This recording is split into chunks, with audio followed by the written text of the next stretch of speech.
Alors bonjour à tous, nouvelle série qui va parler de Joseki. Joseki, des séquences qui sont un petit peu préétablies, qui évoluent toujours d'ailleurs. Mais l'idée c'est qu'à l'issue de la séquence, les deux joueurs sont censés avoir une position équivalente. Donc ça peut être noir à des points, blanc obtient un mur ou des choses comme ça, ou alors les deux obtiennent du territoire de façon équitable. Enfin bref, alors, j'ai gagné un livre la semaine dernière au club de Go qui s'appelle 38 Joseki de base, qui est en anglais, qui n'est pas disponible en français, il me semble. Et donc en le lisant, j'ai trouvé ça sympa, et je me suis dit que j'allais en parler dans mes vidéos. On va commencer tout de suite. Et alors j'ai cliqué sur 4-4, mais pour noir, mais en fait on va regarder la réponse de blanc. Le premier chapitre, il traite d'un point qui s'appelle le 3-3, tout simplement parce qu'on joue en 1-2-3, 1-2-3, et c'est quelque chose que je joue rarement, et que je vois rarement aussi. C'était en vogue il y a quelques années, peut-être, je sais pas, depuis les années 1920 jusqu'en 1980, il y a eu, c'est passé de mode, c'est revenu à la mode, etc. Mais en ce moment, c'est pas vraiment joué, mais c'est quand même le sujet de cette première vidéo. D'ailleurs, toute cette semaine, j'ai joué avec 3-3 et c'était assez sympa. Donc je vous encourage à essayer. Alors, ce 3-3, qu'est-ce que ça veut dire? Ça veut dire qu'on veut le territoire. Il n'y a pas moyen pour noir de venir et de nous voler un petit peu le coin. Mais comme c'est bien enfoncé dans le coin, c'est plus difficile de sortir vers le centre. Alors, à un moment, noir va pouvoir approcher cette pierre de 3-3. Et une des approches disponibles pour noir, c'est de venir en 4-4. Donc, c'est un petit peu comme si noir avait joué en 4-4 et que blanc est venu envahir en 3-3, sauf que là, c'est à blanc de jouer. Ce qui veut dire que blanc peut décider de jouer ailleurs. Et du coup, on revient à la séquence classique que l'on connaît tous, où blanc va par exemple faire quelque chose comme ça, et réussir à vivre dans le coin, mais avec peut-être moins de points que s'il avait continué. Donc, oups, on revient. Ce qui veut dire que pour blanc de pousser ici, c'est un coup qui est quand même assez gros. Donc en général, c'est une bonne idée. Maintenant pour noir, si noir se décide de ne pas répondre et de jouer ailleurs, blanc va pouvoir jouer comme ça, et là c'est vraiment une forme horrible pour noir, donc c'est vraiment important, en général noir se doit de répondre. Une des façons de répondre, c'est de venir comme ça, en E4, on verra tout à l'heure, on peut aussi répondre un peu plus loin, mais dans des cas un peu précis. Donc noir est revenu comme ça. Ok. La suite, pour blanc, c'est essayer de ne pas se faire enfermer et de sortir sur le côté. Donc, on vient comme ça. Donc, on joue sur la deuxième ligne, mais de toute façon, comme on était sur la troisième ligne au départ, ça reste quand même ok. Ensuite, pour noir, il y a deux choix, même trois. Si noir s'en va, et je décide de Tenuki, c'est possible, mais ça veut dire qu'on laisse blanc jouer ce D6, qui est pas mal, qui prépare peut-être à attaquer l'autre côté. Donc en général, noir va pouvoir jouer quelque chose comme D7. Donc on garde le même principe qu'au début, blanc a le coin, et noir fait une position assez sympa, mais vers le centre. Hop. Ensuite, blanc peut s'arrêter là, mais il peut aussi décider de sortir. Si blanc décide de s'arrêter et que noir ferme, c'est assez gros pour noir, parce que blanc maintenant ne peut plus sortir. Donc blanc peut décider de venir ici en F2. Par contre, c'est noir qui a Santé maintenant. Donc ça dépendra de la situation, de ce que vous voulez faire dans votre partie. Alors il y a une situation qui est sympa. Alors, imaginons, alors on va faire quelque chose qui ne rime à rien, mais c'est pas grave, c'est juste pour... Imaginons que blanc ait réussi à avoir une formation comme ça.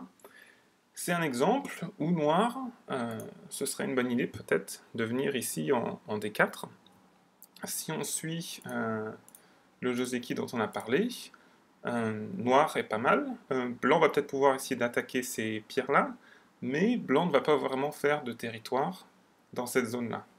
Si on compare ce qui se passe avec noir qui joue ailleurs et blanc qui arrive à jouer ici, ou même ici, on voit qu'au niveau territoire, ça va être quand même bien mieux pour blanc.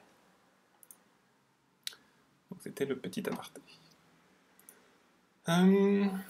Alors, juste un petit mot pour dire que dans le livre, c'était intéressant parce qu'on parle toujours de Joseki, etc.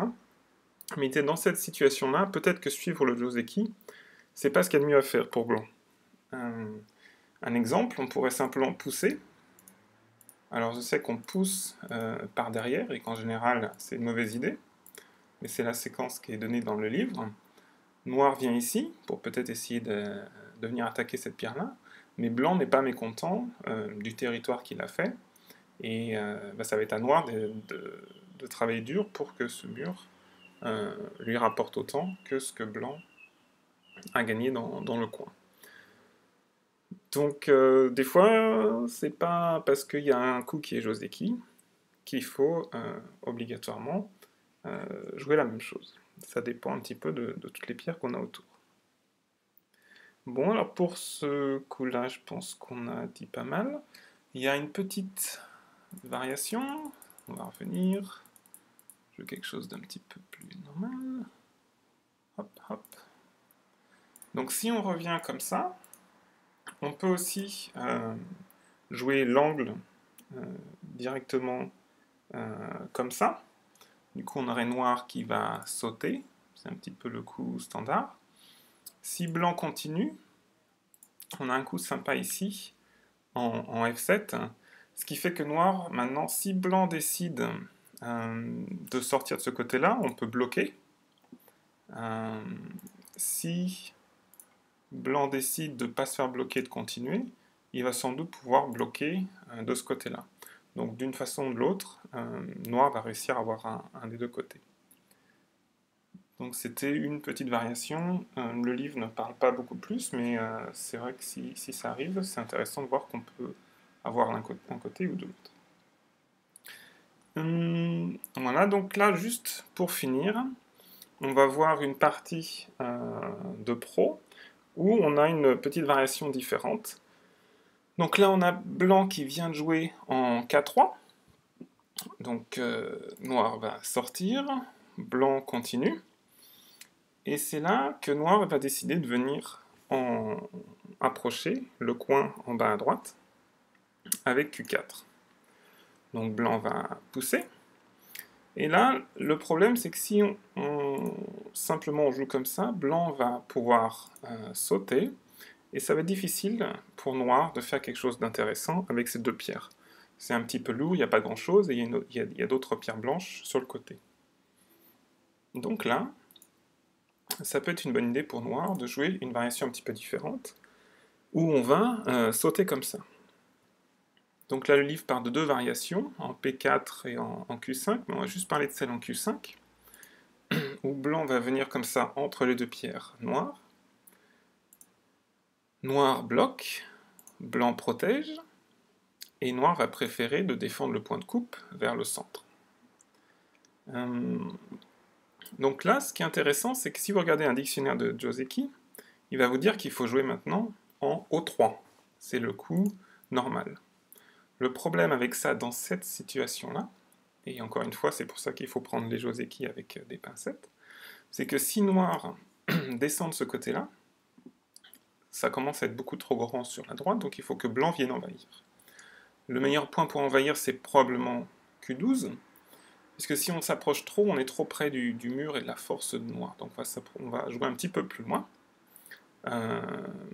peut-être par ici.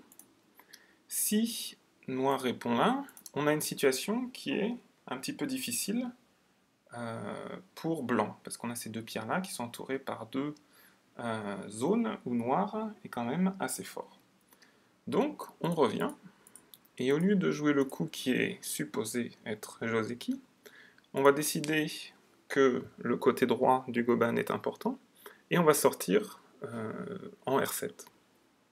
Ça laisse le temps pour noir de jouer le coup en O3, mais c'est pas un problème.